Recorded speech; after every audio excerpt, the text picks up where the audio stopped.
Everyone, welcome back माय YouTube channel. आजचा daily blog माझा असा आहे की प्रत्येक म्हणजे शेतकरीची लेडीज ज्या असतात, महिला असतात, त्या आहे ना म्हणजे आपल्या वावरामध्ये अनेक प्रकारचे पीक घेत्या, जसे की घरापुरते माळं वगैरे भरपूर काही गोष्टी लावत्या. तर आज मी पण आहे ना म्हणजे मी पण कायम लावत असते, तर त्याच्यामुळे आहे ना मग म्हटलं आज आहे ना तुमच्यासोबत शेअर करावं. आणि त्याच्यामुळे मी आता आले वावरात. आमच्या मिस्टरांचा घास कापायचा चालू आहे.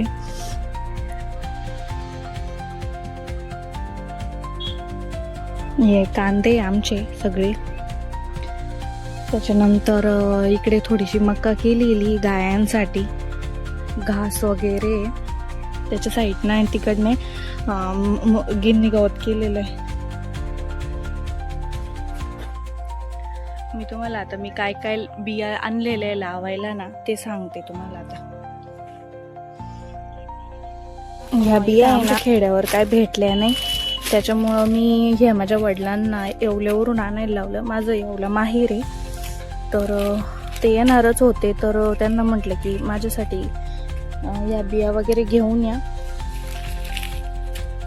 आता हे बघा, ही शेपू आहे, त्याच्यानंतर पालक लावणार आहे, आणि दोडक्याच्या गिलक्याच्या बिया पण आणलेल्या आहेत. आणि त्याच्यानंतर आहे ना हे भेंडीचं आहे, भेंडी आहे, गवार आहे, आणि असंच पपईच्या बिया ठेवलेल्या होत्या मी घरी, त्या पण असं सुकवल्या आणि म्हटलं की टाकून द्या, रोप आल्यानंतर ते लावता येतील. त्याच्यानंतर हे असं काही मी आता लावणार आहे. खूप काही म्हणजे घरचा माळव तर घरचा माळवच असतो. सरांना सांगितलं मी काय तुम्हाला आज घास कापू लागणार नाही, कारण की मला आज थोडंफार आपल्याला घरासाठी माळव लावायचं आहे. तर मी आता ना हे सर्व काही घेते, आणि तुम्ही व्हिडिओला स्किप न करता पूर्ण व्हिडिओ बघा, आणि आवडला तर सबस्क्राईब आणि लाईक नक्की करा, आणि कमेंटमधून नक्की सांगा की माझा व्हिडिओ कुठे बघताय तुम्ही, आणि आवडला असेल तर लाईक नक्की करा. कसं आहे, तुमच्या एका सपोर्टनी माझं अजून मोटिवेशन भेटतं अजून व्हिडिओज बनवण्यासाठी. चला आपल्या व्हिडिओला आता ना स्टार्ट करू. तर मी तुम्हाला आमची मस्त आहे ना कांदे वगैरे दाखवते, कांदे कसे झाले.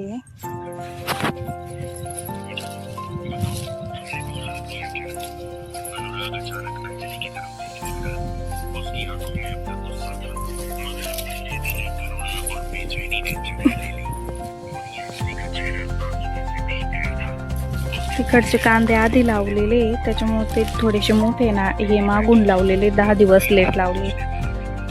कोथिंबीरीच आहे ना ताज नवीन आणेल त्यांनी, तेच घेऊन या.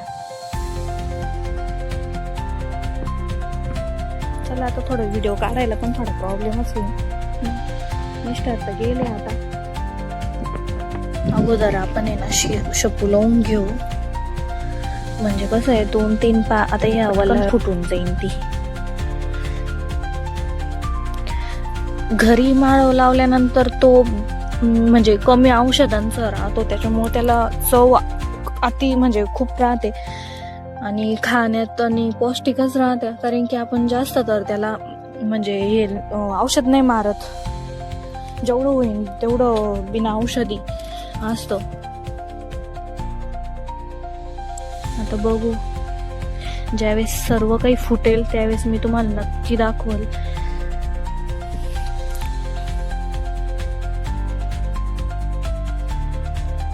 आपले कांदे पण खूप भारी आहे, गवत कमी झालेलं आहे, त्याच्यामध्ये आत्ताच गोल मारून झालाय, त्याच्यामुळं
काय ट्राय का म्हटलं मिस्टर व्हिडिओ काढायला थोडी मदत करतील, पण नेमकी घरी गायांचा डॉक्टर आलेला आहे त्याच्यामुळे ते घरी गेले.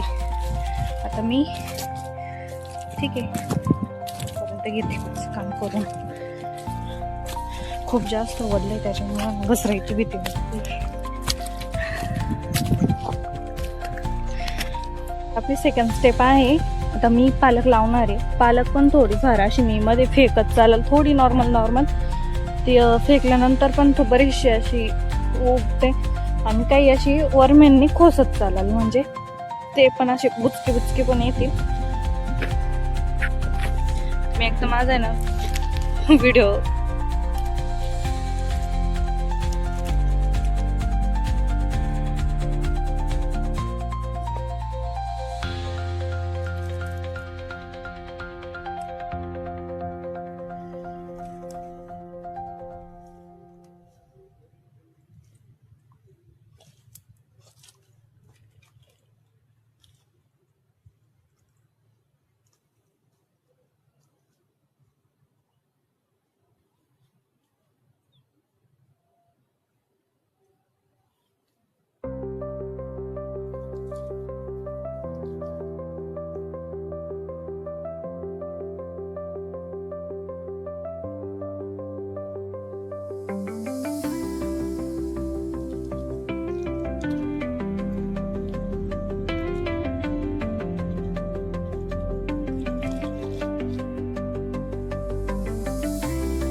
कमी लोक सपोर्ट करतात, म्हणजे शेती जे फार्मिंग ब्लॉग असतात त्यांना खूप लोक कमी सपोर्ट करतात. पण माझी इच्छा आहे की तुम्ही म्हणजे जास्तीत जास्त सपोर्ट करा, कारण की जसे दुसरे लोक पुढे जातात तसे आपली फार्मिंग ज्या लेडीज असतात त्या पण पुढं जावा. त्याच्यामुळे प्लीज सपोर्ट नक्की करा. आता मी गवारीची शेंगा आणि आपलं काय म्हणते त्याला भेंडी लावून घेऊ. तिकडे थोडीशी खाटी जागा पडलेली आहे, याच्यात जागा पहिल्यापासून आहे. तिथं गवत उगण्यापेक्षा आता मी याला थोडंसं माळू याच्यात लावून देते. गिरिके आणि दोडकेचे ना आता बिया अशा 2-2-3-3 आहे ना टाकून म्हणजे लावून दिले आहे. त्या आपल्या जास्त लावायची काही गरज नाही करायची. 2 वेल जरी आलेत ना त्याच्यामध्ये भरपूर असा माळव आपल्या घरापुरता, थोडेफार पाहुण्यांना पण देणं होईल, त्यांच्या पुरता पण होईल. 2-3 वेल जरी आलं तरी भरपूर होईल. आपलं लास्ट अँड बेस्ट भेंडी आणि गवार राहिलेली. आता गवारीला पण आहे ना इथे थोडंसं लावते आणि काही घासाच्या कडाकडाने लावल, म्हणजे मग कांदे जरी निघून गेले ना तरी ते म्हणजे ते काय मोडल्या जाणार नाही, राहील तोपर्यंत. तसं घासात पाणी लावल्यानंतर त्याच्यात पण पाणी सोडतं जाईल.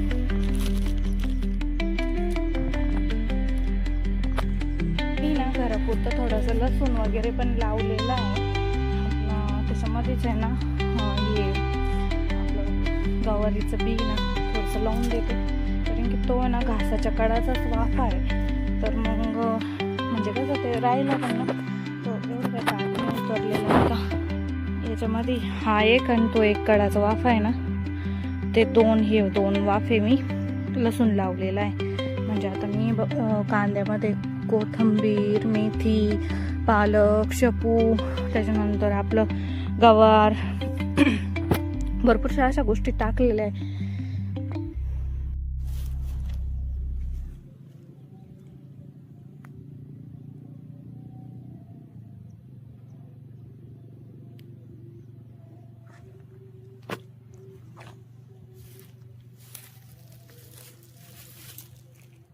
तर आपला सगळा माळव आता लावून झालेला आहे. आणि आपला जर व्हिडिओ जर आवडला असेल तर लाईक आणि सबस्क्राईब करायला विसरू नका.